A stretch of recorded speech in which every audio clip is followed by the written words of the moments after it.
Welcome back everyone. I'm finally tackling the POR15 of the floor. It's been ages and I'm really looking forward to it. So let's get started. First thing I want to do is put seam sealer just around the tunnel edges. Like, you can obviously go really overboard with seam sealer everywhere. I've removed most of it around this patch panel here. That looks like it's been welded on one on top of each other, not butt welded. So, which is pretty much similar case here, although I do know there are some gaps in here. So I'm just going to cover just around the tunneling seam sealer up to here, all along there, up around the edge, down the other side. These welds here are really done well.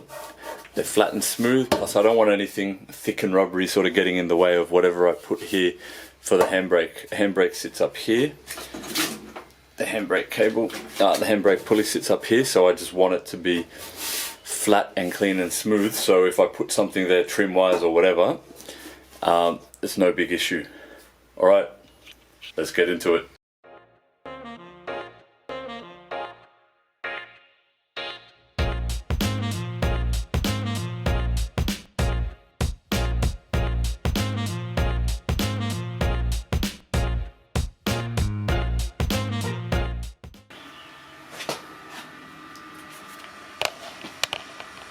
It's all marked up, all around this side too. Just got to do, might do along there as well. That's about it.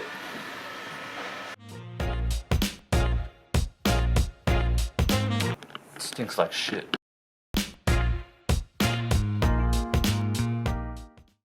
I'm basically just trying to cover up any gap I can see, any rough divot or something like along those lines, just so that it's fully covered.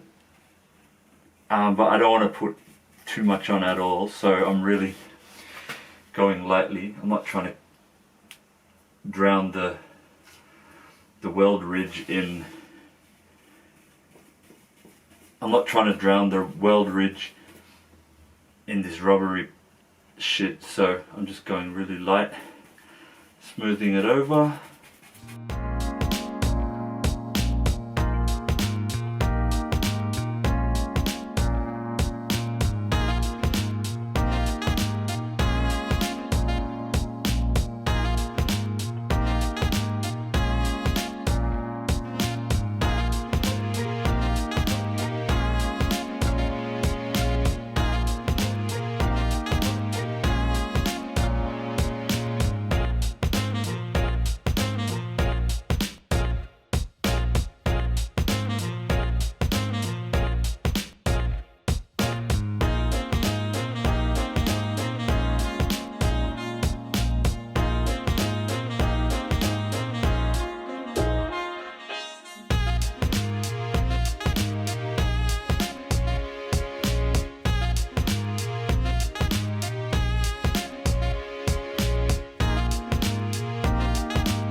Now it's sunny as shit outside.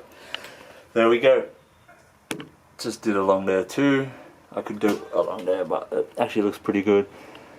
And I didn't want to go overboard, so that side. So I'll let that dry. I'll let that dry for a couple of days, and then we'll finally do the POR15. I really can't wait to put the POR15 on the floor of this car and get it looking a lot better than it does now.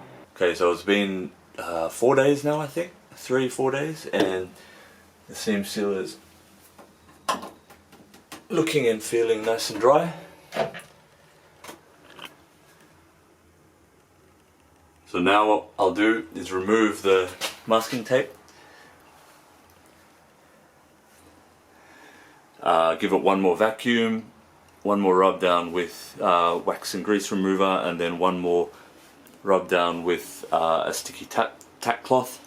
Then it'll be time to put on the coats of POR15. Let's get into it.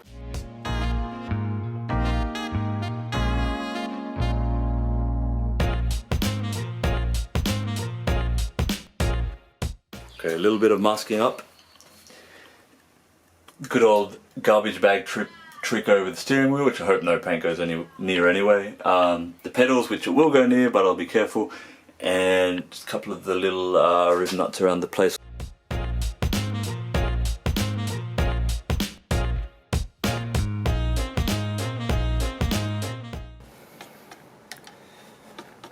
Alright, so it's open. Apparently there's a lot of the stuff, as with normal paint or any other paint, at the bottom of the tin, so got to give it a good stir up. And then they want you to move it into another container while you're actually painting, because we're probably not going to use this. The consistency is like water, I've been told, and it looks that way, even once painted. Even once stirred, so it goes on very thin but very hard like a ceramic. I'm not wearing gloves at the moment, but I will in a second, but always wear a face mask too. Especially if you're, well, don't do it. Don't paint in an unventilated area, make sure that you've got good ventilation. Put a fan on, do it outside. Get some gloves on. Who else finds these rubber gloves break really quickly? They're pretty shit, even if you buy a big packet. But it's probably only good for painting actually. It's definitely not good for in the engine bay stuff, because that's where it really rips up. Alright.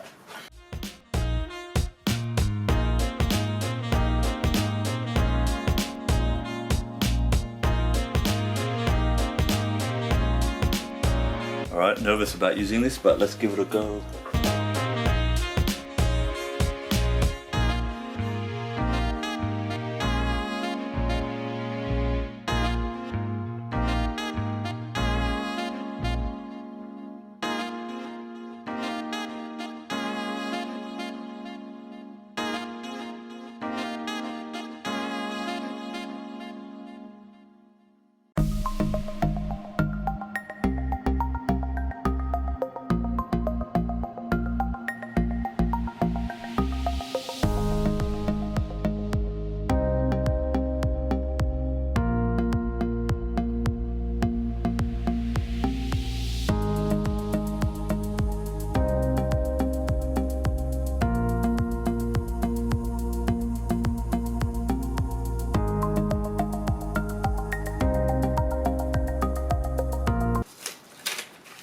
That's done.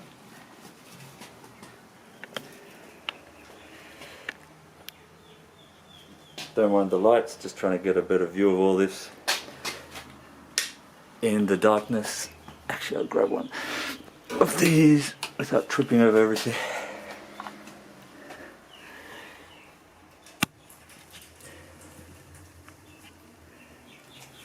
Not bad. Fuck, it's shiny. Obviously it's still wet, but covered everything. It's glossy. Both sides. Tunnel all done underneath the pedals. Whew. Maybe I should do the roof. It looks good, doesn't it? I'd be lying if I said there wasn't a shitload of movement in the front of my jeans at the moment. It's getting pretty tight down there, just looking at this. Yeah, I'm into it. Alright, let's let this dry out and see how it looks. Shiny as shit. Got up into every corner. I really wish I'd stripped that whole back part, but it's just such a fucking annoying job, so the floor's good enough. The light just vanishes into it. I mean, there's some reflection for sure, but on this footage, on this camera, it's just the light is just disappearing. So anyway, that's what the floor looks like. It's finally done. I'm just gonna let it dry. On the driver's side underneath the car, it's also raw metal obviously too, so that's what I'll be doing next. Same process to get that done. I've just got to take off a few of the brackets that are under there. I don't think there's too much there. There might be some hydraulic cables connected, but apart from that, it should be easy going. I was going to do up the whole firewall, but really it's just a pain in the ass. So floor's done, looks good. It'll hold for a little while until one day I get round to painting or stripping the whole thing, if I ever do. But this looks pretty good. Very happy with that. everything's going to be covered anyway, so it doesn't matter how neat or otherwise it is around the corners. It's pretty much done everywhere that needed to be done, so it looks good. Next episode, I think I'm going to get the wiring harness sorted, mount the electric heater, run the wires, wire up the engine, run it to the battery, and let's see if she starts. See you next time.